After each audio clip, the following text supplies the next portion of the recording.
देतो सर. ही सिस्टीम खरं ऍक्च्युली आपली सस्टेनेबल आहे. हा ही आणि जास्त सस्टेनेबल आहे आणि कमी खर्चाची. आधी हे जीवाणू सुद्धा आपण विकत आणायचो.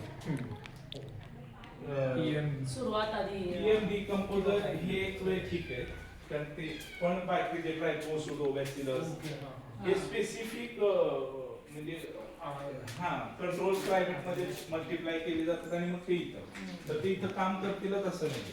मग आपण आता अशी सिस्टीम केली की इथलेच मायक्रो इथल्याच मातीतले ते मल्टिप्लाय करायचे आणि ते खूप मोठ्या प्रमाणावर द्यायचे. एक तर खर्च त्याचा खूप कमी आहे. 2 म्हणजे 1000 लिटरला 2 किलो बटाटा, तो पण खराब असेल तर झालं, तो शिजवायचं. 200 ग्रॅम मीठ आणि माती शेतातली जिथं अनटच माती आहे, मायक्रोब चांगले वाढलेले आहेत, खूप पालापाचोळा आहे अशी माती. आणि वडाच्या खाली हा म्हणजे स्पेसिफिक वडापेक्षा आपण ज्या जी झाडं लावणार, टोमॅटो असेल तर टोमॅटोच्या खालची माती असं, तर ते मायक्रोब ते खाद्य त्याला जास्त चांगले. म्हणून की हा एवढ्या टक्के केले. अशा सिस्टीम नाही आहेत 4% असतात, एनपीके आणि मायक्रोन्यूट्रिएंट. मग ही सिस्टीम आपण तशी तयार केली. तुम्ही हे आपण आपल्या अभ्यास करून बरेच गोष्टी आहेत त्या वापरून आपल्याला काय कमी पडतंय, आपल्या कुठल्या पिकाला नत्राची जास्त आहे तर मग नत्र कुठून जास्त मिळेल तर गोमूत्र. तर मग जीवामृत सुरुवातीच्या स्टेजला नत्र जास्त असले, नंतरच्या स्टेजला पीठ जास्त असलेलं, असं ते आपण खूप प्रयोग करून करून करून करून हा हा हा आता ते पण आपण करत नाही. आता हे फक्त मातीतलंच हे कसं करेल आणि स्पेसिफिक त्या क्रॉपसाठी ते कसे होतील. मायक्रोज तर खायला पण लागेल. स्टार्च आहे, बटाटा सगळ्यात स्वस्त सोर्स आहे. जीवामृतात काय होतं, शेण, गोमूत्र, डाळीचं पीठ आणि गूळ खर्चिक पदार्थ आहेत. यात फक्त बटाटा आहे आणि ते बनायला 8 दिवस लागतात, हे बनायला 24 तास लागतात. ते पण मी खूप प्रयत्न केले. हे वेगळ्या प्लॉट मध्ये 4 लाईनीला हे सोडलं, 4 लाईनीला हे सोडलं, 4 लाईनीला हे सोडलं.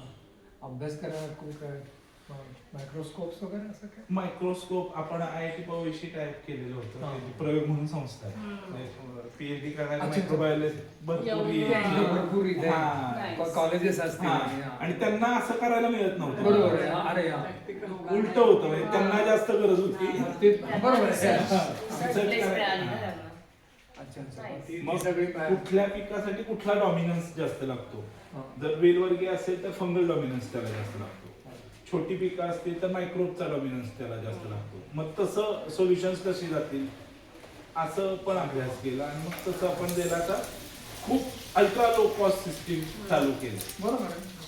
नॉलेज हा नॉलेज इनपुट वाढवलं. हा हा कारण हे सांगणारच कोण नाहीये. मला पण नव्हतं, आता पण अजूनही एकलव्य पद्धतीने शिकावलं. हा एकलव्य पद्धतीने. आणि ते पण मग हे मी केलं तर मी ऑर्गॅनिक नाही असं आहे. हे केलं तरच हे 4 गोष्टी केल्या, जीवामृत दिलं तरच तो ऑर्गॅनिक, मायक्रोब दिलं ह्या पद्धतीनं दिलं तरच उपयोगाचं, नाही तर नाही. म्हणजे मला पीक सांगतोय ते दिलं तर मला तेवढं उत्पन्न नाही मिळतंय, हे दिलं तर मिळतंय आणि हे अजून स्वस्त आहे, तर मी हे अडॅप्ट करायला पाहिजे ना. ह्याचं प्रत्येकानेच केलं पाहिजे. आणि इथं एक गोष्ट चालते म्हणून दुसरीकडे चालते असं पण नाही. प्रत्येकाच्या जीवाणूंची पद्धती वेगळी. बाकीचे कोणी सहकारी शेतकरी मिळाले त्यांचा विश्वास नाही आहे. त्यांना असं वाटतं की ही शेती न परवडणारी, ह्यात उत्पन्न तेवढ्या प्रमाणात आणि बौद्धिक खर्च जास्त आहे. हा कारण ह्या करायसाठीचा वेळ नकोय त्यांना अजिबात. त्यांना काय करायचंय, झाडाचं पान काढायचंय, ही कीड आली आहे, तो दुकानात जाणार, फवारणी कुठली आहे सगळ्यात संबंध आउटसोर्स करायला. आउटसोर्स आहेच, कारण ही ऑर्गनाइज सिस्टीम आहे, त्यांनी तशी बनवलेली सिस्टीम आहे. मुद्दामच केलेलं. हा मुद्दामच केलेलं, त्यांचे फोटो कसे जाणार जर हे इतकं डिपेंडंट. त्याशिवाय आमचे पगार एवढे होते का. हा इंडिपेंडंट आहे. पगार आणि विमानाची भाडी आणि पण आता अमितची फडके ऑर्गॅनिकची स्वतःची आता सेंद्रिय पद्धती. पण आपण असं म्हणू नाही शकत का मी 100 गोष्टींकडनं हे शिकलेलं आहे, माझी स्वतःची नाहीये.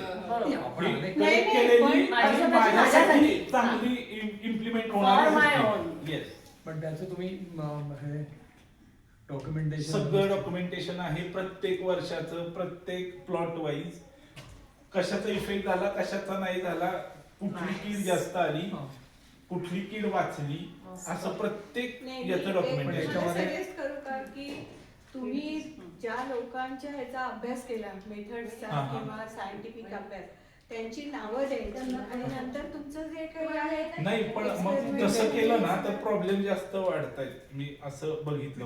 Intellectual property. हा कारण नाही तसा नाहीये प्रॉब्लेम त्यांचा, पण त्यांचं असं असतं की मग ह्या पद्धतीने तुमचं सक्सेस आलं नाही म्हणजे मग तुम्ही ही नीट पद्धत केली नाही. नाहीये असं आता claim नाव न करताय. घेता हो, असं माहिती करायचं आहे. झालं, एक्स माणसाचं मी त्यातलं पूर्ण कारण group एकच माणूस त्यातली होता की